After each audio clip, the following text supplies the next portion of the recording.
I'd like to apologize for my error on the starting time and statement of the press release. I should have been more detail-oriented, and I'm sorry for any inconvenience it may have caused anybody. I'd like to welcome everyone, students, faculty, administrators, friends of UTD, and the press.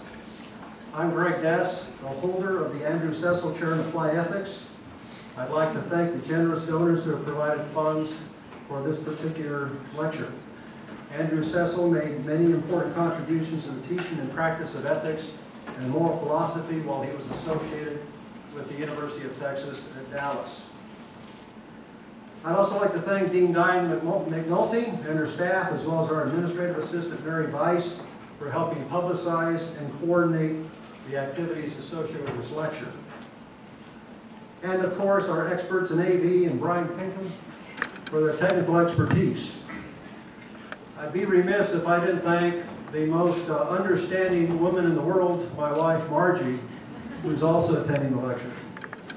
She told me not to say anything, but I couldn't. And of course, most importantly, I'd like to thank the star of our show, Dick Bowen, for his willingness to share his very important story. Dick, as you may have probably already read, was a former chief underwriter at Citigroup, one of the many financial institutions that engaged in activities that led to the recent mortgage crisis. He repeatedly warned his superiors of the defective mortgages and urgently pressed his case. He has addressed the issue publicly in many venues, including testimony before the Financial Crisis Inquiry Commission, Congress, and 60 Minutes, a 12-minute segment this past December. Since his FCIC testimony, Dick has been quoted in lawsuits as he's provided testimony, and these lawsuits have aggregated $50 billion. These are truly huge stakes. Having the courage to take a stand against his former employer, risking his career, and facing the repercussions by making an ethical decision, earned Dick a prestigious award, the CPA of the Year Award from the Dallas CPA Society last week. We will certainly have an exciting session. Dick will share a story with us, the challenges, the circumstances, the ethical choices he has made, and how it has impacted his life. But first, let's meet Dick on film. This is the 60-minute segment that aired on December 4th. If you looked at the financial statements of the major banks on Wall Street in the weeks leading up to the financial crisis of 2008, you wouldn't have guessed that most of them were about to crumble and require a $1 trillion bailout from the taxpayers. It begs the question, did the CEOs of these banks and their chief financial officers withhold critical information from their investors? If they did, they could be subject to criminal prosecution under the Sarbanes-Oxley Act for knowingly certifying false financial reports and statements about the effectiveness of their internal controls. The Justice Department has not brought a single case against Wall Street executives for violating Sarbanes-Oxley, in spite of some compelling evidence. Tonight, we take a look at Citigroup, beginning with a former vice president named Richard Bowen. There are things that obviously went on in this crisis and decisions that were made that people need to be accountable for. Why do you think nothing's been done? I don't know. Until 2008, Richard Bowen was a senior vice president and chief underwriter in the consumer lending division of Citigroup. He was responsible for evaluating the quality of thousands of mortgages that Citigroup was buying from Countrywide and other mortgage lenders, many of which were bundled into mortgage-backed securities and sold to investors around the world. Bowen's job was to make sure that these mortgages met Citigroup's own standards. No missing paperwork, no signs of fraud, no unqualified borrowers. But in 2006, he discovered that 60% of the mortgages he evaluated were defective. Were you surprised at the 60% figure? Yes. I was absolutely blown away. This cannot be happening. But it was. And you thought it was important that the people above you in management knew this? Yes, I did. You told people. did everything I could from the way, in the way of email, weekly reports, meetings, presentations, individual conversations, yes. How high up in the company? My warnings, which were echoed by my manager, went to the highest levels of the consumer lending group. Bowen also asked for a formal investigation to be conducted by the division in charge of Citigroup's internal controls. That study not only confirmed Bowen's findings, but found that his division had been out of compliance with company policy since at least 2005. Did the situation improve? I started raising those warnings in June of 2006. The volumes increased through 2007, and the rate of defective mortgages increased to an excess of 80%. So the answer is no. The answer is no. Things did not improve. They got worse. Not only was Citigroup on the hook for massive potential losses, Bowen says it was misleading investors about the quality of the mortgages and the mortgage securities it was selling to its customers. We managed to get our hands on a prospectus for a mortgage-backed security that was made up of home loans that Bowen had tested. It says these loans were originated under guidelines that are substantially in accordance with Citi Mortgage's guidelines for its own originations, its own mortgages. Is that a true statement? No. This is not some insignificant statement. This speaks to the quality of the mortgages that investors are putting their money in. Yes. And it's wrong. Yes. And people at Citigroup knew it was wrong, had been warned that it was wrong, had been told that it was wrong. Yes. In early November of 2007, with Citi's mortgage losses mounting, Bowen decided to notify top corporate officers directly. He emailed an urgent letter to the bank's chief financial officer, chief risk officer, and chief auditor, as well as Robert Rubin, the chairman of Citigroup's executive committee and a former U.S. Treasury secretary. The letter informed them of breakdowns of internal controls in his division and possibly unrecognized financial losses existing within our organization. Why did you send that letter? I knew that there existed in my area extreme risks. And one, I had to warn executive management. And two, I felt like I had to warn the board of directors. You're saying there's a serious problem here. You've got a big breakdown in internal controls. You need to pay attention. This could cost you a lot of money. Yes, somebody needed to pay attention. Somebody needed to take some action. The next day, Citigroup CEO Charles Prince, in his last official act before stepping down, signed the Sarbanes-Oxley certification endorsing a financial statement that later proved to be unrealistic and swore that the bank's internal controls over its financial reporting were effective. I know that there were internal controls that were broken. I served notice in that email that they were broken. And the certification indicates that they are not broken. It would seem that the chief financial officer and the people that signed the Sarbanes-Oxley certification disregarded those warnings. It would appear.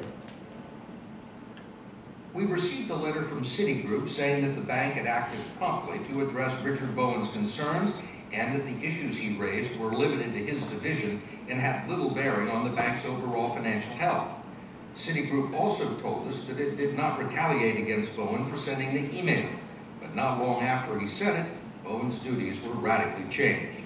I was relieved of most of my responsibility, and I no longer was physically with the organization. You were told not to come into the office. Yes, Mr. Bowen, I'm very grateful to the commission to be able to give my testimony today.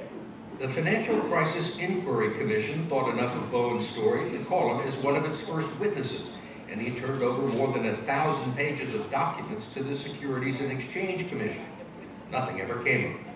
But Bowen wasn't the only one to warn Citigroup's top officials about its financial weaknesses and breakdowns in the company's internal controls. 3 months after Bowen's email, Citigroup's new CEO, Vikram Pandit, received a blistering letter from the Office of the Comptroller of the Currency, its chief regulator. It questioned the valuations that Citi had placed on its mortgage securities and found internal controls deeply flawed. The letter stated, among other things, that risk management had insufficient authority and risk was insufficiently evaluated, and that the Citibank board had no effective oversight. Yet 8 days later, CEO Vikram Pandit and Chief Financial Officer Gary Crittenden personally signed the Sarbanes-Oxley certification. They attested to the bank's financial viability and the effectiveness of its internal controls. The deficiencies cited by the controller of the currency were never mentioned. Citi said it didn't consider the problem serious enough that they had to be disclosed to investors, and says the certifications were entirely appropriate. But 9 months later, Citigroup would need a $45 billion bailout and $300 billion more in federal guarantees just to stay in business.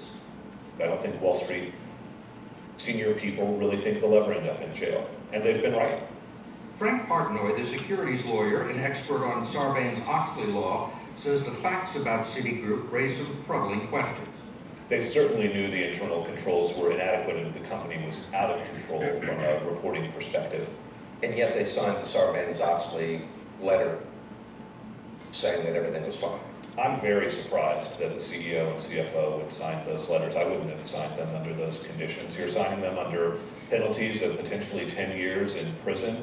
You're certifying that you designed and implemented effective internal controls in the aftermath of all this news about the company's problems. How is that not a violation of Sarbanes-Oxley? I don't know. I think that it might be hard to establish knowledge. That might be what prosecutors are thinking in not bringing the cases. The letter was addressed to Vikram Pandit, the new CEO of Citigroup. And he had 8 days to think about it. From February 14th, Valentine's Day, he gets the letter.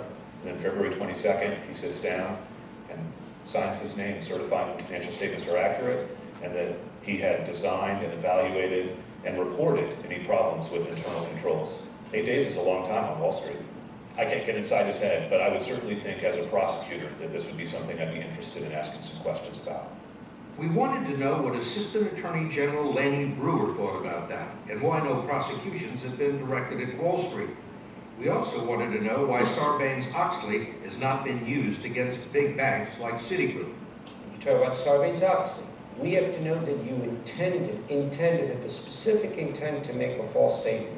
They knew there was a problem. Not only had they been told that there was a problem by one of their chief underwriters, that the loans that they were buying were not what they claimed, and that the federal government, that the controller of the currency, didn't think their internal controls were adequate either. The company is intentionally misrepresenting on its financial statements what it understands to be the financial condition of its company and makes very real representations that are false. We want to know about it, and we're going to prosecute it. Do you have cases now that you think that will result in prosecution against major Wall Street banks? We have investigations going on. I won't predict how they're going to turn out. Has anybody at Treasury or the Federal Reserve or the White House come to you and said, look, we need to go easy on the banks, that there are collateral consequences if you bring prosecutions, that some of these organizations are still very fragile and we don't want to push them over the edge? Steve, this Department of Justice is acting absolutely independently. Every decision that's being made by our prosecutors around the country is being made 100% based on the facts of that particular case and the law that we can apply, and there's been absolutely no interference whatsoever. The perception, I mean, it doesn't seem like you're trying. It doesn't seem like you're making an effort. But the Justice Department does not have the will to take on these big Wall Street banks. Steve, I get it. I find the excessive risk-taking to be offensive. I find the greed that was manifested by certain people to be very upsetting. But because I may have an emotional reaction and I may personally share the same frustration that American people all over the country are feeling, that in and of itself doesn't mean we bring a criminal case. If you had said 2 years ago that nobody was going to be prosecuted on Wall Street for the subprime mortgage scandal, I think people would think it's not possible. Sometimes it takes a number of years to bring these cases. So I'd say to the American people, they should have confidence that this is a department that's working hard, and we're going to keep working hard, so stay tuned. It's been 3 years since the financial crisis crippled the American economy, and much to the consternation of the general public and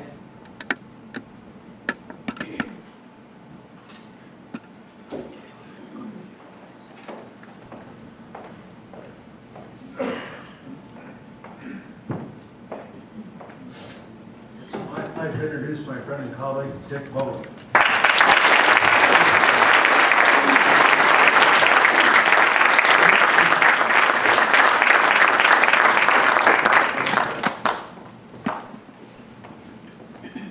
So how does this sound? Does this work? Even over here? All right. You know, there's a recent study that said that people would prefer a root canal over listening to an accountant speak. I appreciate your coming. Let's talk about behind the story. This was fascinating. You know, not only the filming in 60 minutes, but just thinking about what this was about. The story that's encapsulated in those 12 minutes that you just saw is really the story of my trying to do my job, folks. That's all I was trying to do. In early 2006, I received a huge promotion. I was named Business Chief Underwriter. And in that position, I was responsible for the mortgages that we were purchasing from third-party originators. That is, these are mortgages that were not originated by Citi. They were not made by Citi. They were made by other banks. And Citi purchased those. And it was my responsibility and my organization's responsibility to make sure that those mortgages met our credit policy. Now, the largest channel within my area, where we bought approximately $50 billion a year, was where the mortgage companies that made this, the banks that made the mortgages, sold those mortgages to Citi with guarantees. They guaranteed that the mortgages met our guidelines. And then Citi turned around and sold most of those. And they sold those to Fannie Mae, Freddie Mac, and other investors. And when they sold those with the guarantee that these mortgages met our guidelines.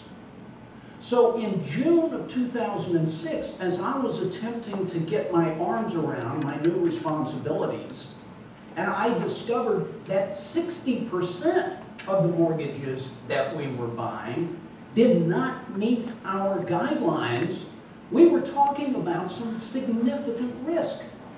And I started issuing warnings. I sent email. I sent weekly reports. I made presentations. I started yelling. And yet, through 2006, through 2007, the volumes increased. And the rate of defective mortgages increased to an excess of 80%.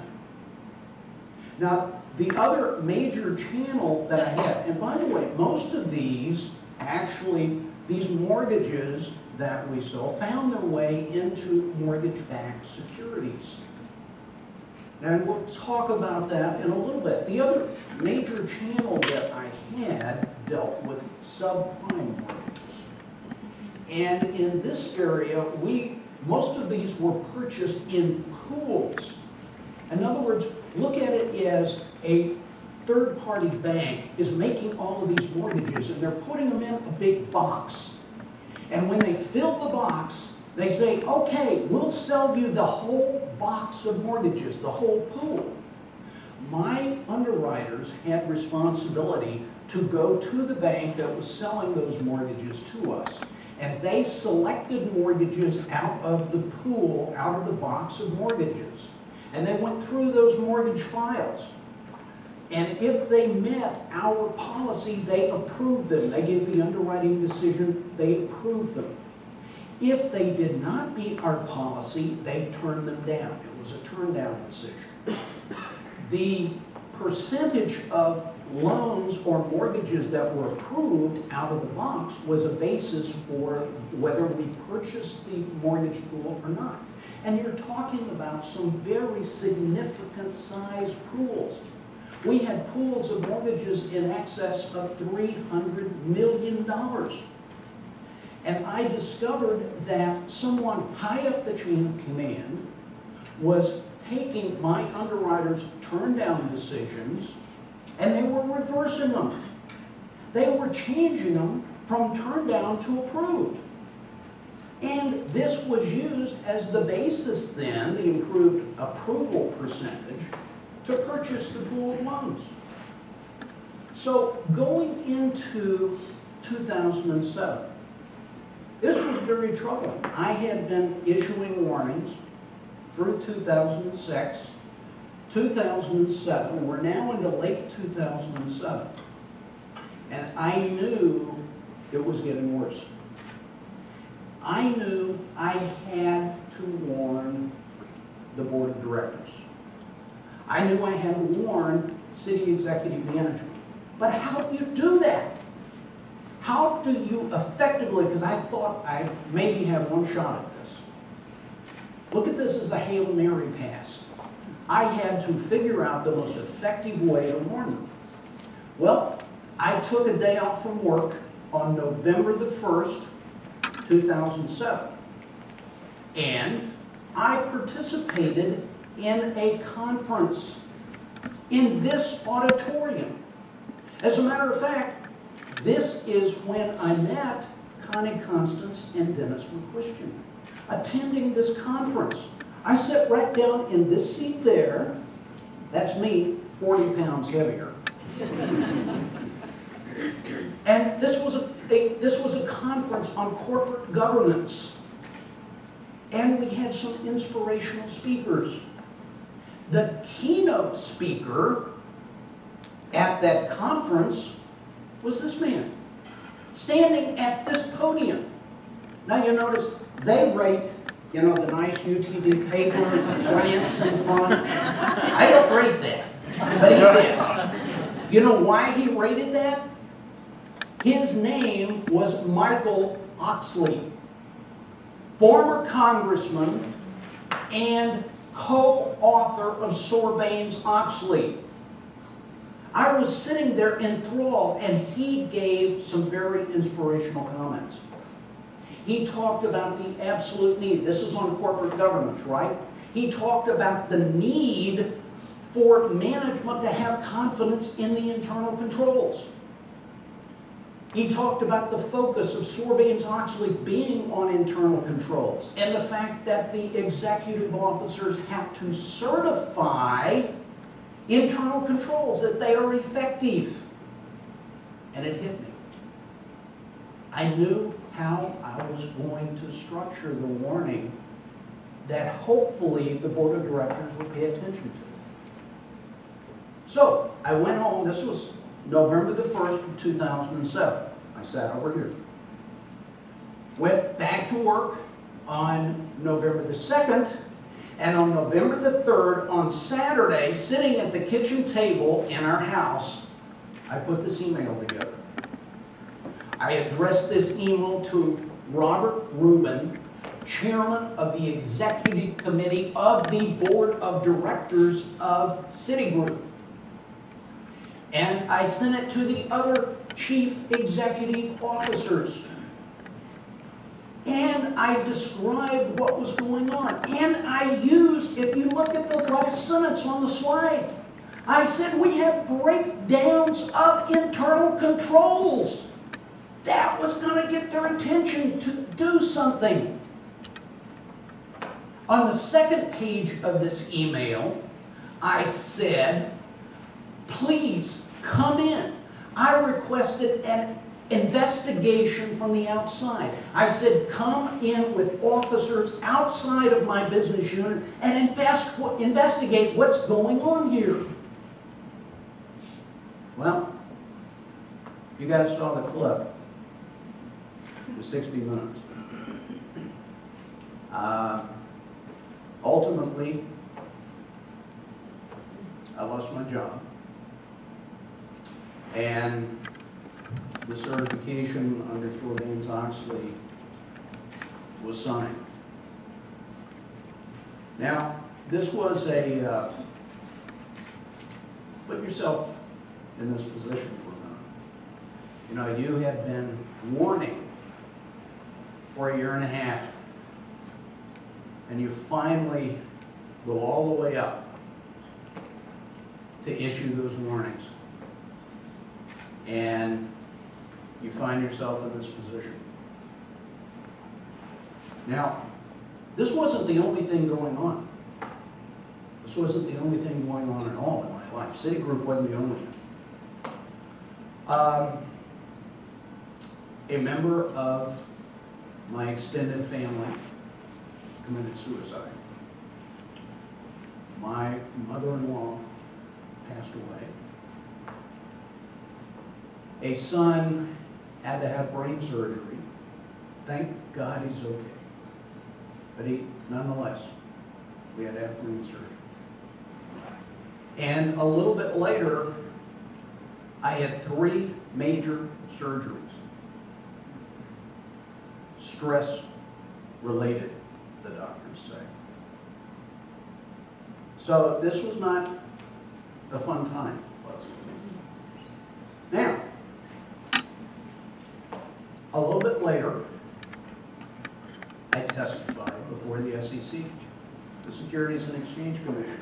Now, this is what is fascinating. 60 Minutes in their investigative team, they developed their sources that came up with this.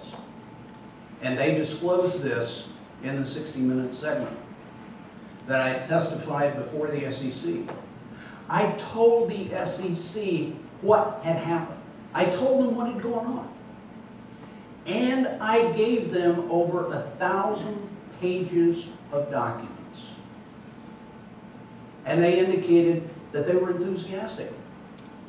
They indicated, we are very interested in pursuing this.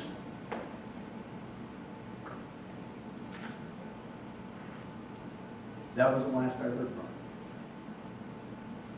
Now let's talk for a minute about the Congressional Commission. You know, our country has a tremendous history. Whenever we have a national tragedy, many times Congress will charter an independent commission to investigate. Now this is independent, nonpartisan. These aren't current politicians out of Congress. These are outside of Congress. And they are charged with telling the truth, investigating what happened during the national calamity, and telling the truth. How many of you in here remember the 9/11 Commission? Right? Yeah. I have vivid memories, some of you may be old enough, I have vivid memories of the Warren Commission. The Warren Commission investigated the assassination of John Kennedy. And I remember being spellbound on those hearings when they were going on. Commissions are a big deal. The Congress created the Financial Crisis Inquiry Commission. And they charged this independent, nonpartisan commission with determining the truth. Tell the American people the truth about what went on in the financial crisis. Find out if there were wrongdoings. Make recommendations. Investigate and tell the truth. Now, I would tell you that I spent a day in February of 2010 behind closed doors testifying before the commission. I told them what went on. I gave them great detail. And they indicated to me at that meeting that they were very interested. As a matter of fact, they said, you know, the American people need to know a lot of this.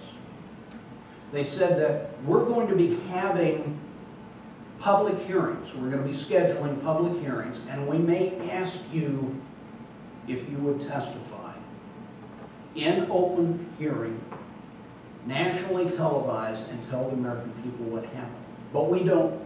Stay tuned, they said. Well, on March the 22nd, I received a formal invitation from the commission to testify in open hearing in Washington, D.C. And they asked me specifically, be prepared to deliver a 5-minute summary presentation and also give us written testimony. And they told me I could have up to 30 pages of written testimony. And as a matter of fact, they were specific. You don't see it here. But they were specific in telling me what to put in my written testimony. And they said, submit it to us by March the 29th. And the commission was too cheap even to make their own copies. They said, you make the copies, and you send us 20 copies on March the 29th. So I did. On March the 29th, remember that date. On March the 29th, I submitted my written testimony, 29 pages. And I included what they had told me to include. I put it in the mail that morning. Now, when they got this written testimony on Tuesday, March the 30th, it was if the whole world had changed. They said, whoa, we know we told you 30 pages, but you need to edit your testimony. And we will tell you exactly what to take out. Take out testifying before the SEC and giving them 1,000 pages of documents and they didn't do anything with it. Take it out. Take out all your references and concerns with regard to Sarbanes-Oxley. You have to take it out. It's too long. They also said to take out concerns that I had voiced with regard to the investor representations that were made to purchasers of mortgage-backed securities. Take it out. Also, take out all of the specific names in your testimony. We know you told us that behind closed doors, and we were interested in it, but take it out of this.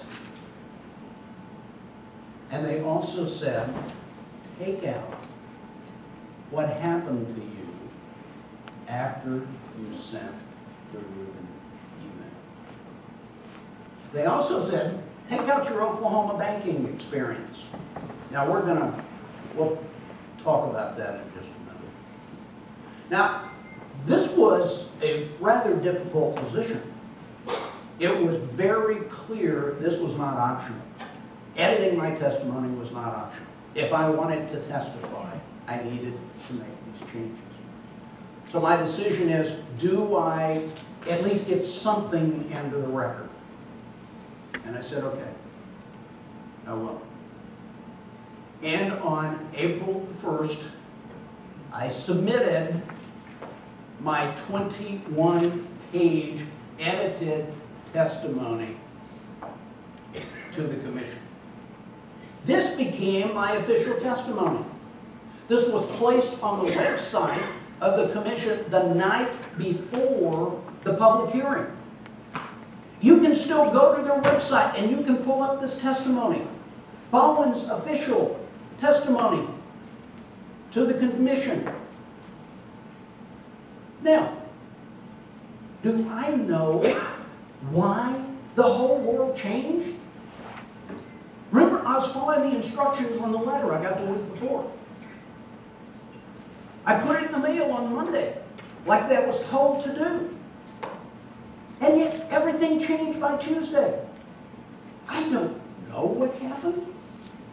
Now, I do know that later in the day, on March the 29th, this hit the press.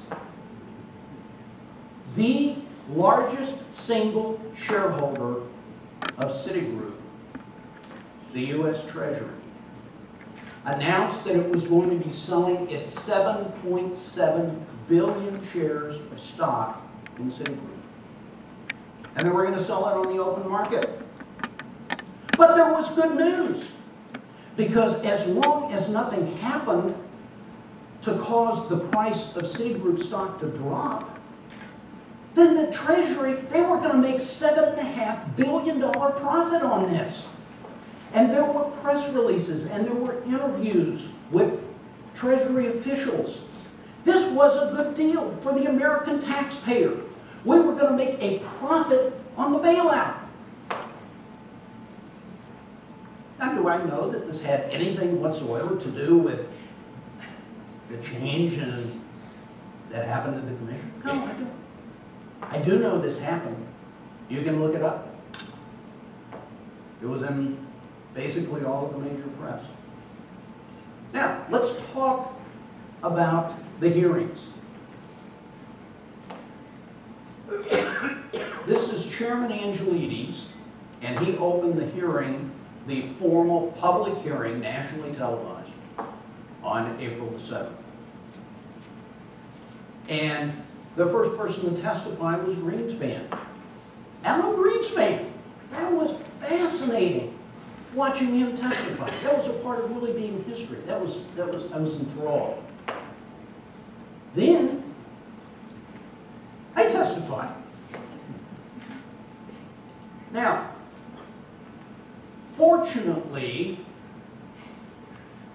they did not ask me or require me to take out of my testimony the Rubin email. I was able to leave it in. And when I testified before the commission, I held it up.